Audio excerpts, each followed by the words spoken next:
بسم الله الرحمن الرحيم. الحمد لله رب العالمين، وصلى الله على سيدنا محمد وعلى آله وصحبه وسلم تسليما. أما بعد، السلام عليكم ورحمة الله تعالى وبركاته.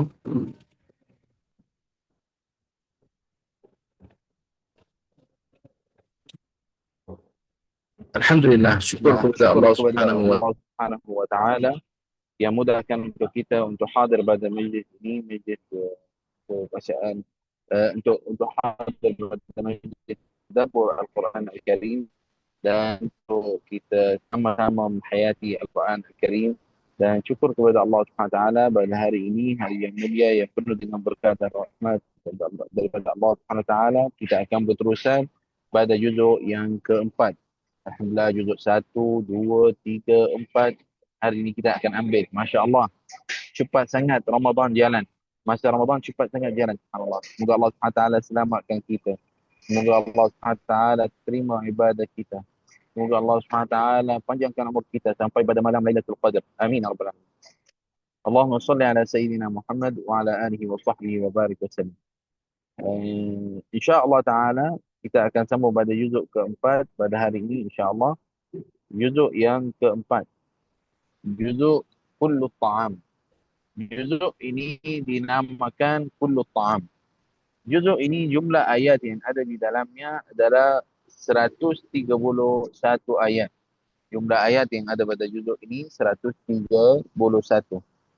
Awal juzuk ini mula dengan firman Allah Subhanahu wa taala, A'udzubillahi minasyaitonirrajim. Kullu at-ta'ami kana hillan li bani إسرائيل إلا ما حرم إسرائيل على نفسه. Nah, kullu ta'am kana hillan li bani Israel. Semua makanan adalah halal bagi Bani Israel kecuali yang Israel haramkan atas dirinya. Maksud Israel dekat sini adalah Nabiullah Yaqub. Awal-awal ada kisahnya, insya-Allah kita akan ceritakan hari ini bismillah Subhanahu. Dan akhir juzuk ini berakhir pada ayat 23. Mula untuk haramkan makanan ada diri adalah pada kisah Nabi Muhammad. Nanti insya-Allah kita akan ceritakan sekejap lagi. Dan kemudian Bani Israel ada kisahnya yang dia haramkan atas dirinya, tapi Al-Quran jelaskan tentang hukum bab ini, insya-Allah kita akan sama-sama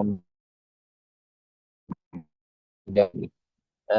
Seterusnya adalah akhir juzuk ini berakhir pada ayat 23 surah An-Nisa, iaitu man wa akhawatukum wa ammatukum, sampai akhir ayat ini adalah ini adalah ayat yang terakhir pada juzuk ini. Maknanya ingat ya, nanti akan termasuk dalam musabaqah. Nama juzuk apa? Berapa bilangan ayatnya? InsyaAllah itu insyaAllah kita akan ada dalam musabaqah, insyaAllah biiznillah taala. Seterusnya, juzuk keempat ini adalah 108 ayat daripada surah Ali Imran dan 23 ayat daripada surah An-Nisa.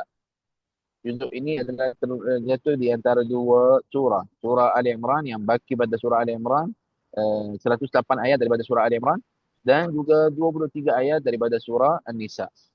Ayatnya adalah surah Ali Imran dan surah An-Nisa ayatnya madaniyah. Semua ayatnya adalah apa? Ayat madaniyah. Nah, seterusnya, antara kisah-kisah yang ada yang masyhur dalam juzuk ini. Yang pertama, kisah tahrim Yaqub alaihi salam akal lahmil ibil. Kisah mengharamkan Nabi Yaqub atas dirinya, maksud daripada makan daging unta, dan juga dikatakan juga apa yang keluar daripadanya pada susunya dan juga yang pada susunya juga. Jadi ini kisah maknanya tahrim Yaqub alaihi salam akal lahmil ibil. Ada kisahnya, nanti insya-Allah kita akan ceritakan. Nombor dua adalah kisah fitnah, ujian Qais bin Syammas. Kisah fitnah Qais bin Syammas. Dan kisah adalah tadarruj fi tahrim riba. Kisah peringkat mengharamkan riba. Disebabkan riba dulu adalah bukan dijatuhkan hukum haram dari awalnya, Tapi ada peringkat-peringkatnya. Nanti insyaAllah kalau masa cukup saya akan terangkan semua itu. Dan kisah ada istishhad sahabi Abi Jabir Al-Ansari. Kisah pun menarik kisah. Kisah adalah syahidan adalah sahabat Abu Jabir Al-Ansari. Bukan Sayyidina Jabir, ayahnya Abu Jabir Al-Ansari. Dan juga adalah kisah adalah tentang ayat miras, ayat faraid, ayat miras ini faraid. Ada satu kisah untuk Nia juga kisah yang juga menarik masya-Allah tentang bab ini. Kalau saya dapat insya-Allah ceritakan pada hari ini alhamdulillah. Kalau saya tak dapat, saya nasihat kepada kamu semua cari juga tentang kisah-kisah itu untuk kamu tahu juga tentang. Seterusnya, di antara doa-doa di dalam juzuk ini alhamdulillah di antara doa talabul maghfirah 'inda al-israf fil amr wa thabat 'ala al-mawqif. Doa memohon ampunan atas tindakan yang berlebihan. Nah, dan memohon apa keteguhan pendirian adalah maksud wasabat tetap dalam hal keadaan mada tetap dalam hal yang betul. Dan doa talabul wiqayah min azab an-nar, doa adalah mohon perlindungan dari uh, api neraka. Waliyahzubillah, semoga Allah SWT selamatkan kita semua daripada api neraka. Amin ya rabbal alamin. Dan doa talabul maghfirati dzunub wa tawaffi ma'al abrar, doa mohon agar segala kesalahan diampunkan oleh Allah SWT dan juga dan diwafatkan bersama orang-orang yang saleh. Allah SWT matikan dengan orang yang saleh. Nah, dan juga adalah doa yang seterusnya adalah doa talabin najah minal khizyi yaumal qiyamah. Doa mohon agar diselamatkan daripada kehinaan pada hari kiamat. Nah, nah. Kehinaan pada hari kiamat. Amin ya rabbal alamin. Semoga Allah SWT selamatkan kita semua insya-Allah. Amin ya rabbal alamin ya arhamar rahim.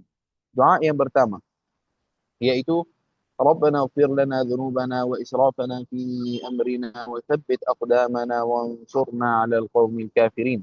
Doa sangat bagus untuk diri kita. Ya Allah, ampunkan dosa kami dan segala dosa kami dan tetapkan hal kita dalam keadaan iman dan takwa kepadamu. Wansurna 'alal qaumil kafirin.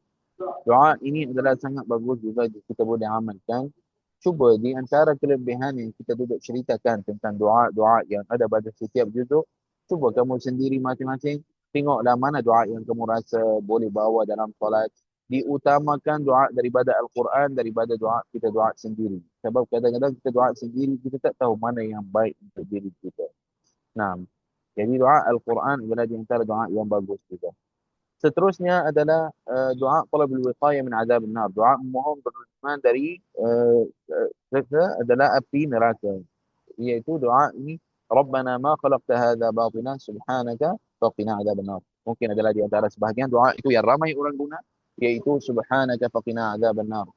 Yani adalah kepada Allah Subhanahu kepada Allah Subhanahu ya Allah ampunkan dosa kami dan lindungkan kami daripada api neraka. Doa yang seterusnya adalah Rabbana innana sami'na munadiyan yunadi bil imani an aminu bi rabbikum fa amanna. Rabbana faghfir lana dhunubana wa kaffir 'anna sayyi'atina wa tawaffana ma'al abrar. Tapi kita ni adalah lahir dalam keadaan iman. Kita lahir terus adalah kita Muslim. Macam mana kita adalah tentang bab ini? Maksud bukan adalah kita non-Muslim sebab dia datang dakwah pada kita. Tidak. Orang dapat hidayah pada Allah SWT. Tidak ada orang yang dia mungkin setiap orang ada kesalahan pada dia. Mungkin orang kadang-kadang keluar pada jalan betul, kemudian balik ada dapat. Mungkin jalan betul tapi tetapkan dengan lagi bagus daripada awal. Memang mungkin orang tu tak buat salah tapi satu hari datang badannya Allah SWT bagi dia lebih kuat untuk menjaga agama dan sebagainya. Jadi itu adalah kira di antara benda yang bagus. Jadi Allah SWT tetapkan hal kita dalam keadaan seperti itu. Kita dapat hidayah itu daripada siapa? Daripada Allah SWT. Melalui orangnya, melalui adalah waris Nabi SAW. Waris Nabi, apa maksud waris Nabi yang iaitu adalah Nabi maknanya orang guru-guru yang kongsikan ilmu kan. Kongsikan ilmu. Seperti mana di dalam cuba jaga supaya tak keluar pada nanti kita ceritakan kisah, tapi yang penting adalah dia guru Al-Quran, guru agama, guru yang menanam selama itu adalah dia di antara orang yang Allah Taala fungsikan apa yang